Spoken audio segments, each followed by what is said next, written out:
interested to hear what was it like watching it back for you. It's one of those things. I knew that it happened. I had an idea of what they were going to put out there, but I did not know. So I actually I had a party, and there were a bunch of people that were there, like over 100 and some odd people, like a lot. And then there were more than whatever. But I stood away. I stood away because I needed that. I needed that for me. Like I needed to see that and be able to kind of quantitate it all, put it all together, see something. Like, no one wants to see themselves getting hurt. I think about like the professional athletes that play, football, they snap a leg or an arm, they see it again and it's like, oh my God, that happened. And they're looking at the result of it. Well, I look at the result of the scar on my head every day.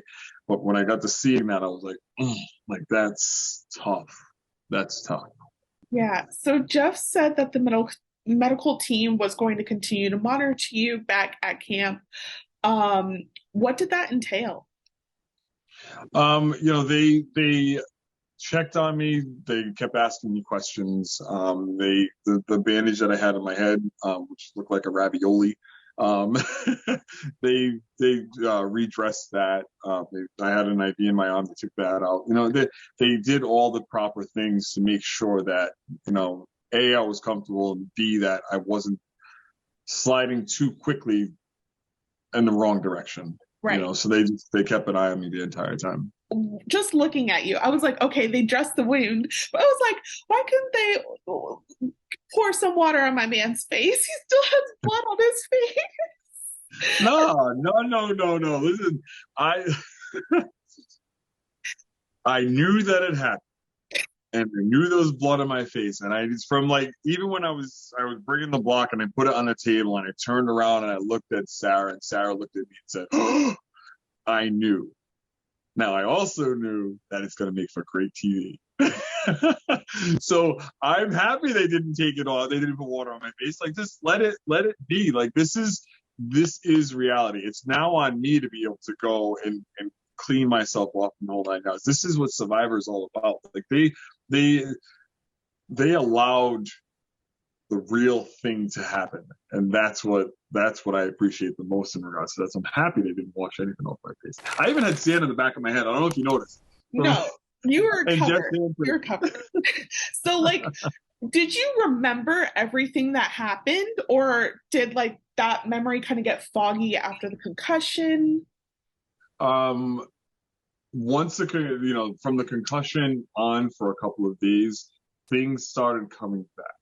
Okay. And even watching the promos, you watch the promos and it's like, okay, so we're already jazzed up, and then you see something like, oh my God, that's right.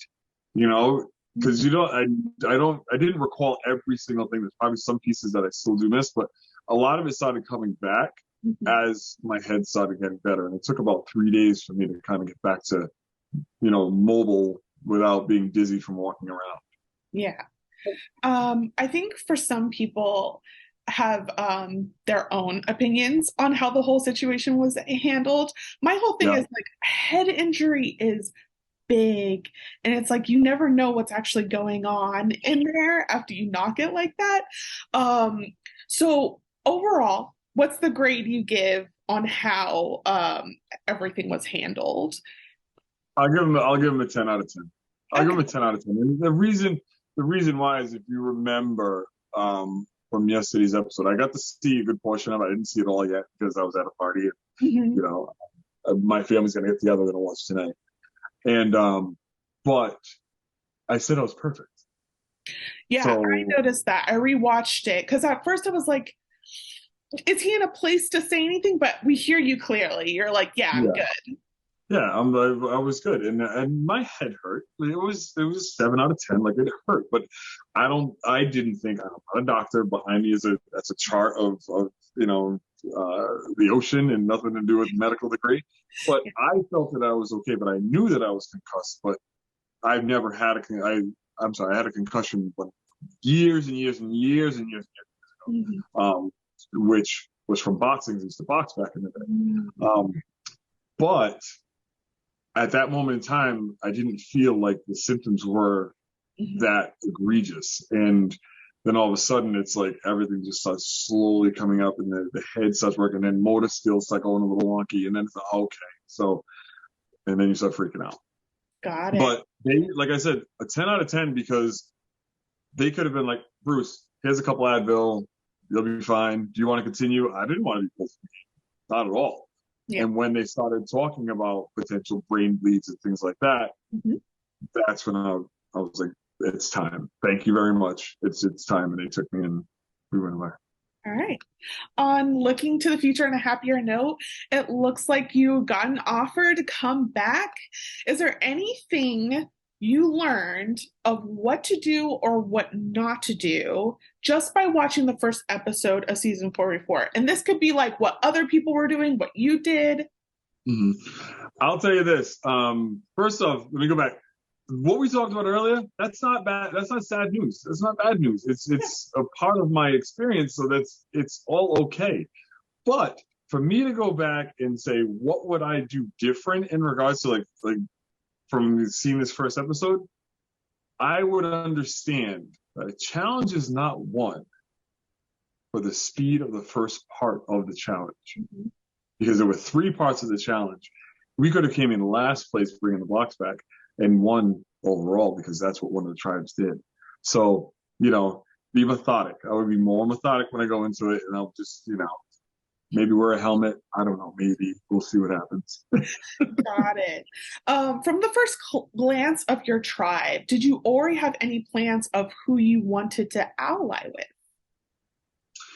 For the first glance, there were some thoughts of multiple people, but I didn't solidify anything. I got a chance to speak with everyone, on my tribe.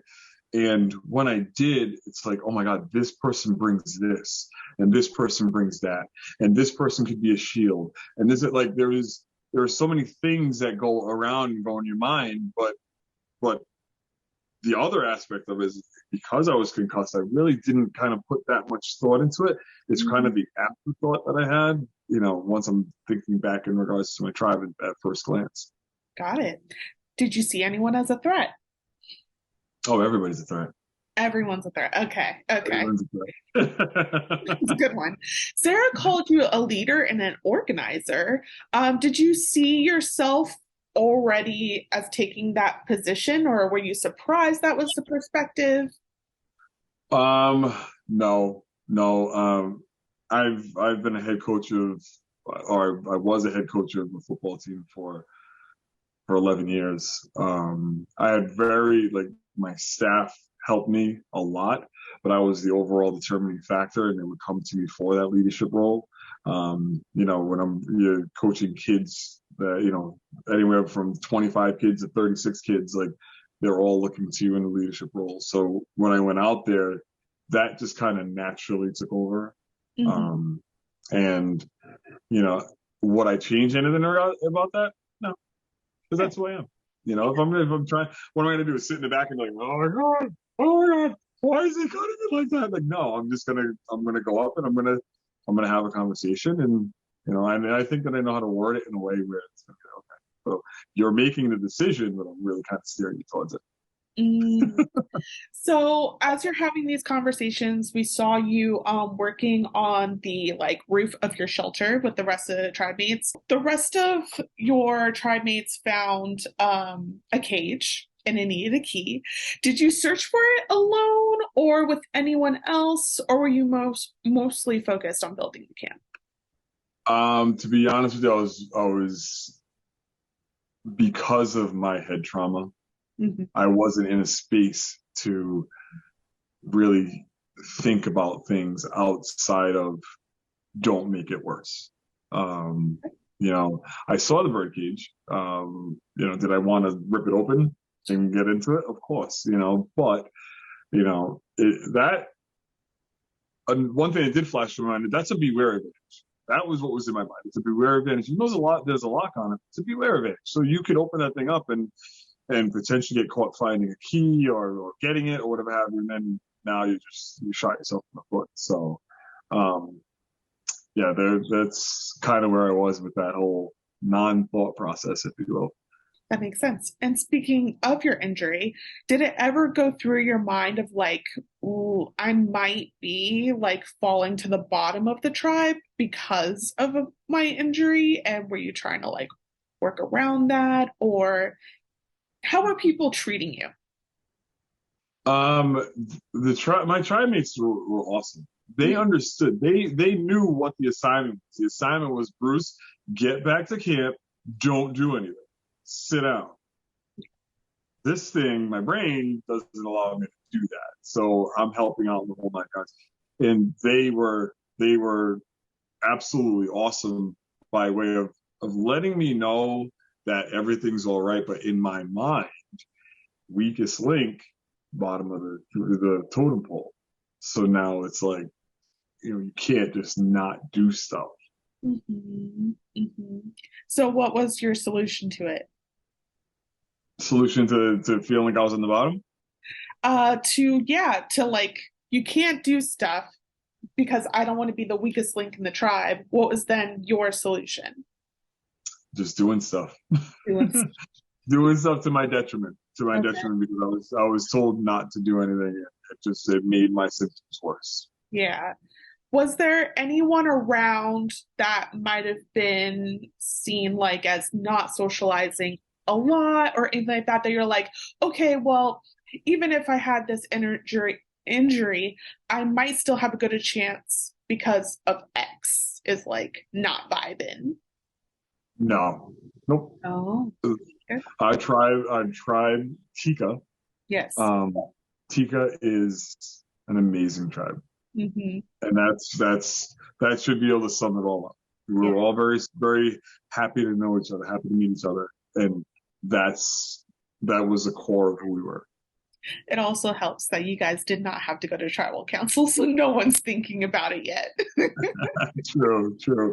And that's the funny part. Another funny part is that, like, yeah, I didn't go to tribal council. Like, so it's all love. For now. My last question is we saw two new advantages in the game. One being the inheritance advantage. Contestants can inherit every advantage or idol that was played at tribal council or bank your vote advantage. Someone can not vote in one, save it, get an extra vote later. What's your thoughts on these new advantages? It's the beauty of Survivor. That is the beauty of this game, constantly evolving, something new, a new twist that's going to make your mind twist and bend, um, and and help you further along in the game, or it could hurt you further along in the game. You know, it all really depends on how you utilize whatever advantage you get. Hmm. You mentioned a beware advantage. Now that because one tribe did find the key, we learned that it's actually just an idol. The risk was having to go up to that cage, though, and getting You that know, in front of everyone else, and someone can probably see you. What's your thoughts? Do you like that more than like more or less than the task of like collecting beads and maybe post merge everyone then knows who got those beads and whatnot? mm-hmm. Listen, I like I said before, is I firmly believe that the evolution of this game brings it right back to the roots of the game. Meaning that if you're willing to put your neck out there and try and unlock this thing and try not to get caught, if you don't get caught, hey, kudos to you. If you get caught, have that social game to talk to the people and be like, yeah, listen, I found it. Let's figure it out. Let's work together, and then ride it out. All right. My last question is you might come back one day. So, therefore, do you have a message to your future castaways that might play with you? The message to any future castaways is just going to be, let's have some fun.